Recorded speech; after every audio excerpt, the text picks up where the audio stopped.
ছাত্র রাজনীতি নিয়ে গতকাল থেকে আবার একটা নাটক হয়েছে ছাত্র রাজনীতি নিষিদ্ধ করার দাবিতে।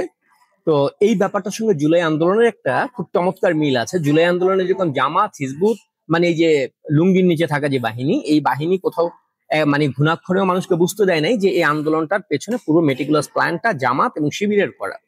সেই সেটা ধারাবাহিকতায় যেহেতু তারা ওইবার সফল হয়েছে, এখন আবার তারা সফল হওয়ার জন্য আরেকটা ধান্দা শুরু করছে, ছাত্র রাজনীতি বন্ধ। এখন ছাত্র রাজনীতি বন্ধের ব্যাপারে অনেক ধরনের আলোচনা বিশ্লেষণ, ছাত্র রাজনীতি বন্ধ হতেও পারে নাও পারে, মানে ওইটা একেবারে আলাদা ব্যাপার। কিন্তু এখন যে আন্দোলনটা হচ্ছে সেই আন্দোলনটা একেবারে আলাদা ইস্যু। যেমন ধরেন শেখ হাসিনা সরকারের সমালোচনা করা, শেখ হাসিনা সরকারের কিছু মানুষের দুর্নীতি, কিছু তারপরে নির্বাচন প্রশ্নবিদ্ধ হওয়া, সবকিছু মিলে আপনার শেখ হাসিনার উপরে ক্ষোভ থাকতে পারে। আপনি শেখ হাসিনা সরকারের পরিবর্তন চাইতেই পারেন, এটা খুবই মৌলিক একটা জায়গা, আপনার আপনার একটা মৌলিক অধিকার যে এই রাষ্ট্রের রাজনৈতিক ব্যবস্থার ব্যাপারে আপনি আপনার অনাস্থা জানাবেন, আপনি সেই রাজনৈতিক ব্যবস্থার পরিবর্তনের কথা বলবেন। কিন্তু সমস্যাটা হয়েছে কি, যে আন্দোলন বা যে প্ল্যাটফর্মের মাধ্যমে আপনি যুক্ত হচ্ছেন, সেই প্ল্যাটফর্মটা আসলে কতটা আপনার যে আদর্শিক বা আপনার যে নৈতিক জায়গাটা সেটার সঙ্গে সম্পর্ক যুক্ত, এটা খুব গুরুত্বপূর্ণ ব্যাপার। যেরকম আমি অনেকবার বলেছি যে যদি এমন কোনো মানে আমার কোনো কর্মকাণ্ড, আমার আমি আওয়ামী লীগের সমালোচনা করেছি সারা জীবন, আওয়ামী লীগের সমালোচনা করার ক্ষেত্রে আমি খুব সচেতন থাকতাম যে আমার যে সমালোচনার ভাষা এবং জামাতের যে আওয়ামী লীগ সমালোচনার ভাষা, এই দুইটা যাতে কোনোদিন এক না হয়, এবং এক হয়ওনি কোনোদিন। হ্যাঁ, শেখ হাসিনা সরকারের বিরুদ্ধে আমি নিজেই শাহবাগে অনেকগুলো সমাবেশে অংশগ্রহণ করেছি, অনেকগুলো প্রোটেস্ট আমি নিজে আয়োজন করেছি। আওয়ামী লীগ সরকারের বিরুদ্ধে অনেকগুলো মানে সমাবেশ আয়োজক আমি নিজে ছিলাম শাহবাগের। সেই আমি কেন জুলাইতে সমর্থন দেই নাই, কারণ আমি জানি জুলাইতে যারা পেছনে আছে তারা যেই কারণে শেখ হাসিনা সরকারের পতন চাইতেছে, আমি আসলে সেই কারণে শেখ হাসিনা সরকারের পতন চাই না। তো এখন এই যে ছাত্র আন্দোলনের ব্যাপারটা, এটাও সেম একটা ওয়েতে আগাচ্ছে। কিছু মাথা মোটা উজবুক কিছু টাইপের মানুষ বা ছাত্র ছাত্রী বিশেষ করে বলা যায়, তারা এটার সঙ্গে লাফাচ্ছে ছাত্র রাজনীতি বন্ধ হয়ে গেলে আমরা বোধহয় দুধে ভাতে থাকবো, গেস্ট রুম থাকবে না, গণরুম থাকবে না। হ্যাঁ, তো এই যে যারা লাফাচ্ছে, জুলাইতে যারা লাফিয়েছিল তারা এখন বলতেছে আমরা তো বুঝতে পারিনি, আমরা তো নিষ্পাপ শিশু, আমরা তো রাজনীতি জানি না, পিছনে কারা ছিল আমরা তখন জানতাম না। তো এরা 2 দিন পরে আবার এই আওয়াজটা দেবে। আজকে যেমন জুলাই আন্দোলন করে আপনি যতই পস্তান না কেন, জামাতকে ক্ষমতার যে অংশ, জামাতকে যে আপনি ক্ষমতায় বসিয়েছেন, যুদ্ধাপরাধীদের ছবি আজকে ঢাকা বিশ্ববিদ্যালয়ে টাঙিয়েছেন, এগুলো বন্ধ করার যোগ্যতা আপনার নেই, ক্ষমতা আপনার নেই। আগামীকালকে যখন ছাত্র রাজনীতি বন্ধের নামে ছাত্র দল সহকারে বামপন্থী দলগুলোকে ক্যাম্পাস ছাড়া করা হবে, ঠিক সেই মুহূর্তে আপনি শিবিরকে কিভাবে আটকাবেন? কারণ শিবির সারা জীবনই লুঙ্গির তলে থেকে ইসলামের সাইনবোর্ড লাগে রাজনীতি করে।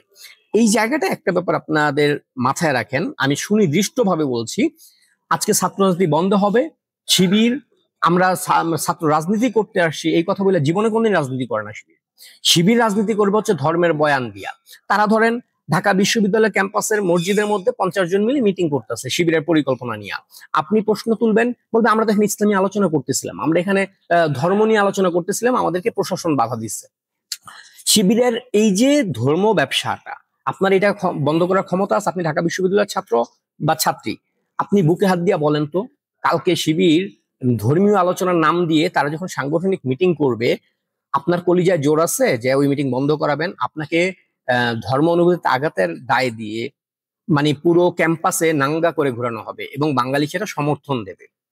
অতএব অন্যান্য দলগুলোকে ক্যাম্পাস ছাড়া করে, মানে আওয়ামী লীগকে করা হয়েছে, বিএনপি থেকে বাম যারা আছে তাদেরকেও করবে, করে পুরো ক্যাম্পাসটা শতভাগ দখলে থাকবে শিবিরের।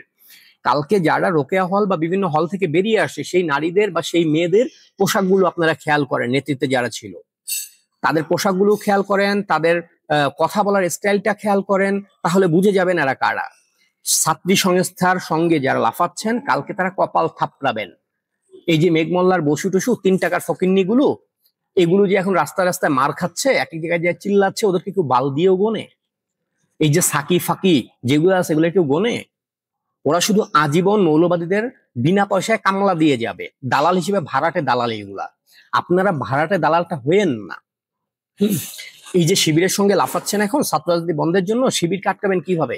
শিবির তো ধর্ম প্রচার করবে, তারা বিভিন্ন গ্রুপিং করবে, তারা বিভিন্ন ক্লাব বানাবে, তারা বিভিন্ন ইসলামী জলসার আয়োজন করবে, যেগুলো থামানোর কোনো যোগ্যতা আপনার নাই, ক্ষমতা আপনার নাই।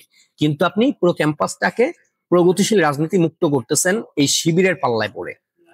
অতএব শিবিরের এই যে ধান্দাবাজিগুলা, শিবিরের এই যে প্রতারণামূলক চক্রান্ত জুলাইতে যেটা দেখেছেন, এখন সেম জায়গাটা আবার পাড়া দিচ্ছেন আপনারা।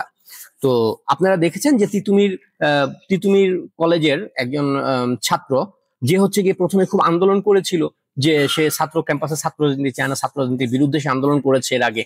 তারপরে 5ই অগস্টের পরে আমরা দেখেছি যে তিতুমির শাখার শিবিরের সাধারণ সম্পাদক ওই ভাইয়াটি, যে ভাইয়াটি ছাত্র রাজনীতির বিরুদ্ধে এতদিন আন্দোলন করেছে। আজকে যারা ছাত্র রাজনীতির বিরুদ্ধে আন্দোলন করছে, কালকে দেখবেন তারা অমক হলের সেক্রেটারি, অমক হলের সভাপতি, কিন্তু তারা প্রকাশ্যে বলবে না। কিন্তু ঢাকা বিশ্ববিদ্যালয়ের প্রত্যেকটা হলে শিবিরের অলরেডি কমিটি আছে, তারা কেন কমিটির সবার নাম ঘোষণা করে না? কারণ আপনাদের ভেতরে ঢুকে আপনাদেরকে উস্কায়া বানর নাচ নাচাইতে, তাহলে মানে সমস্যা হবে যদি নামগুলো প্রকাশ হয়ে যায়। এখন বান্দরের মতো নাচবেন কিনা শিবিরের সঙ্গে একটু হিসাব করেন। ধন্যবাদ।